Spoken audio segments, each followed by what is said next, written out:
Alright, so let's get over some ground rules. So F stands for Fiddlesticks That Hurts, and S stands for So Much Agony it's impossible to put into words how much of a merciful alternative hell would be. That's all you gotta know!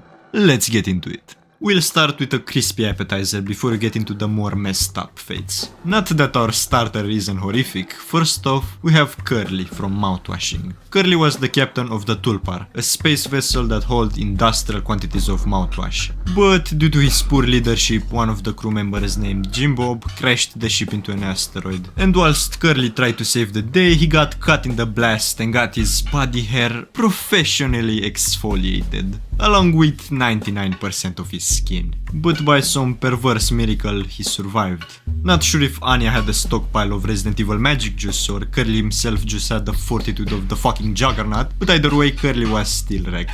He couldn't move, he couldn't blink, he couldn't speak, he couldn't even move his jaw on his own. I don't know how the crew decided the humane thing to do wasn't to put him out of his misery.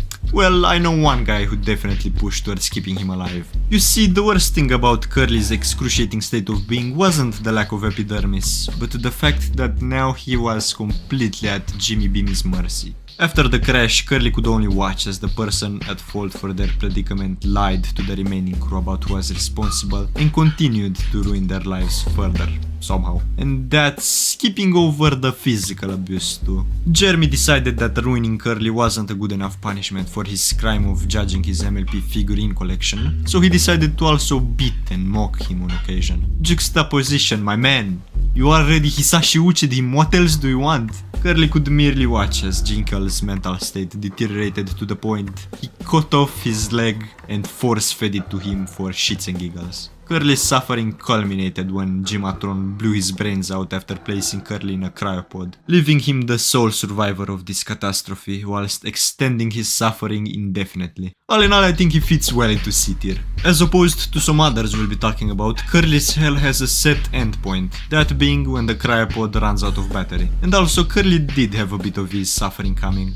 Don't get me wrong, what he got was barbaric overkill times a million, but he did kinda enable Jimster and severely underreacted when he found out about him sexually assaulting Anya. It's a horrific sort of poetic that him not acting when he could change things resulted in him becoming incapable of anything other than just watching as his hell grew colder.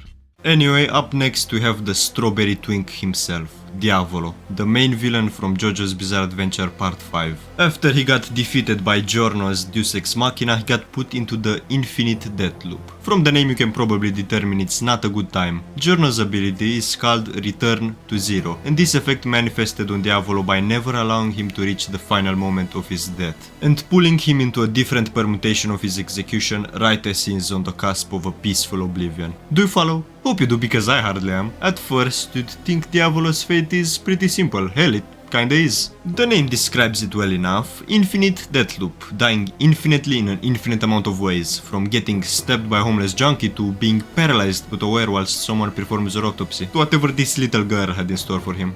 But all in all, Diavolo is kind of a wild card for this list. The complicated part comes from the word infinite itself. How do you measure an infinite amount of death's worth of pain? Because I feel like considering Diavolo still feels an uninterrupted stream of consciousness, he would grow completely numb to any stimuli by like year 5000. Which, don't get me wrong, is still a torture I wouldn't wish on anything, but I don't think there's any discernible difference between an infinite amount of deaths and a million years worth of them. And besides, there's only a finite amount of ways to die. Diavolo probably experienced multiple pleasant deaths or even euphoric ones. Well, maybe that would keep him from being desensitized to the pain. Look, you see what I mean? It's kind of a tough one to rank. I should also mention Diavolo was definitely somewhat deserving of his hell. He was a murderous, power-hungry psychopath like no other, except the others. He wasn't even really a person, just the evil split personality of one, all the ambition and cruelty of a soul without any redeeming qualities. But whatever he was, even the devil weeps in the depths of hell, and he got an infinite punishment for a finite crime, which I'd say fits him well into A tier. Moving on, we have a poor bloke that didn't deserve his fate at all. Next up we have the protagonist of If You're Armed at the Glenmont Metro Please Shoot Me, a title that gets across just how shitty of a morning the main character had. Our unnamed protagonist, that I'm gonna refer to by S47 because that's how he's referred to in the follow-up, was an experimental drug tester. he would go to different labs and chug some mystery fent and then talk about how he felt. If that's not the worst job of all time, I don't know what is. Like, how do you not consider prostitution before that? In any case, his poor career choice dicked him over hard when he tested a drug that was meant to moderately slow down his perception of time. You might see where this is going. He chugged the concoction and waited to get called upon. And he waited. And waited. And he waited some more. He read 3 magazines and a fifth of Moby Dick before getting called by the scientists to do some tests that determined he was basically the Flash but without any of the benefits. And like any responsible professional, the scientist decided to send S-47 on his way and told him to enjoy it while it lasts. I don't know what kind of budget cuts resulted in this facility hiring Mayuri, but they condemned S-47 to getting jaunted whilst conscious. S-47 came to a horrific realization after spending days in a gross train station. The time dilation was worsening. When he got home, he took an Ambien to try and sleep off the effects of the drug, but that seemed to have no effect. Enough is enough. He decided to go back to the clinic and demand they do something to help with his sorry state. But then the Ambien kicked in, and S-47 went from making perceivable progress to everything just stopping. No movement, no sound. He felt like he got frozen in time. His perception of time went from a few 100 times slower to 1,000,000 times slower. Even just moving his eyes felt like an impossibly slow Sisyphean task. But the worst part was that all this happened while he was going down the stairs of the metro station. And he fell. First, he rolled his ankle, the pain not at all mitigated by the slowness. Hours upon hours of increasing weight on his ligament turned to days upon days of ever-increasing pain that arrived undiluted to his superhuman brain. He had days to savor the never-ending pain and days to dread his next cell. The ground.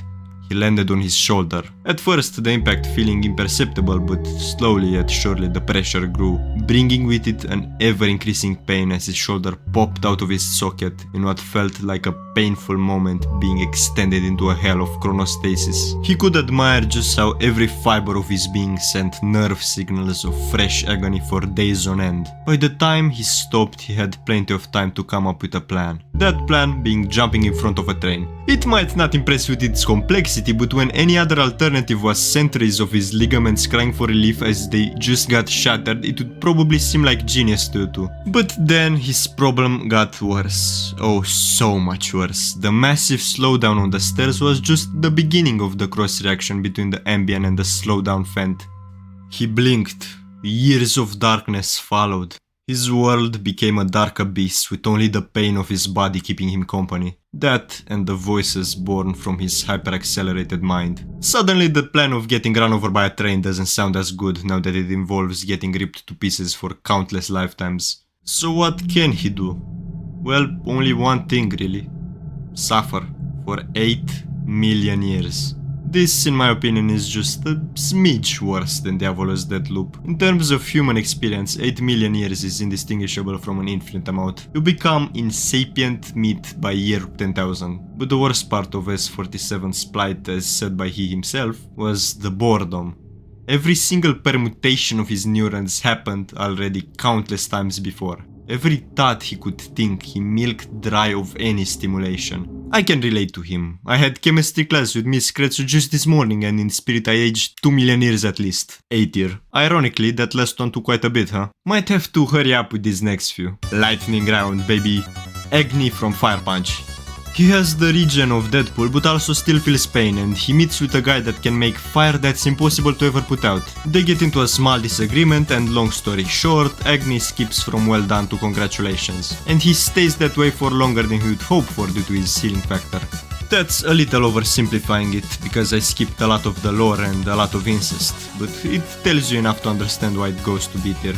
Dead from I Have No Mouth and I Must Scream.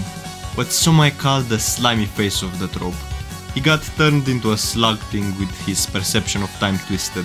A tier, very similar in nature with S-47, but also with a sadistic all-powerful AI to make that eternity even more agonizing. Becoming a servitor in Warhammer 40k or a stalker in Half-Life. Both involve your body and mind getting surgically modified for becoming a grade A slave. Both get a high C tier. Servitor being a bit worse, I'd say, considering they sometimes get subpar lobotomies, which results in having more of a mind to experience that torture. Cherish from Worm. She has the power to experience other people's emotions from a distance, but another character called Bonesaw surgically modified her powers to being able to only absorb negative feelings, and also increased her reach, removed the filters that allowed her to shut down her power, and also locked her in a coffin designed to keep her alive for thousands of years and threw it in a lake where she would be subjected to every bit of mental anguish from the city near her prison. Overall, not a great day for Cherish. A tier. The Colonials from All Tomorrows, they got turned into flesh cubes that filtered bug shit. But they overcame their deformed state of being cubicle sentient meat toilets by evolving into a utopia of phallic weirdos. A happy ending in my fate worse than death? Amateurs. D tier. Alright, what next? Something from Look Outside?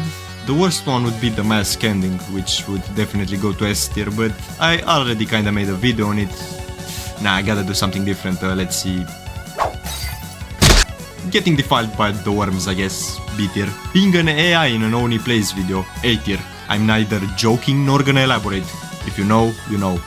Sonic rolls his eyes, exasperated. This is what my life has come to. Takes out spoon, scoops out both of your eyes, uses scissors, cuts off your ears, nose, and lips, uses hedge clippers, cuts off your arms and legs. Sonic rides in. Being an Albonoric in the Volcano Manor, C tier. The Sulfur Pits, so Fear and Hunger, B tier. Getting dragged into the Necropolis by Marcias, maybe B tier, I guess. The Endless Dream by Junji Ito, A tier? Fuck. The Human Centipede, C tier. The one you're gonna get if you don't like and subscribe, S tier. Jesus fucking Christ. There is one fate, however, that's worse than all the ones I mentioned so far combined. A fate so existentially horrifying, so barbarically undeserved, so cosmically torturous, it's hard to even put into words. It sounds like I'm building up to make a joke about how bad laning against Bebop is, but I swear I'm being for real. To simply place the cruelest fate in all of fiction on the tier list and move on would be doing it a disservice. It's getting its own video. A video that initially was meant to be out at the same time with this one, but I got distracted. All the more reason to subscribe, however. And even hit that bell, so even when I inevitably fade from those subpar neurons of yours, the glorious algorithm won't let you forget and miss out on the cruelest fate in all of fiction. See ya soon, creatures.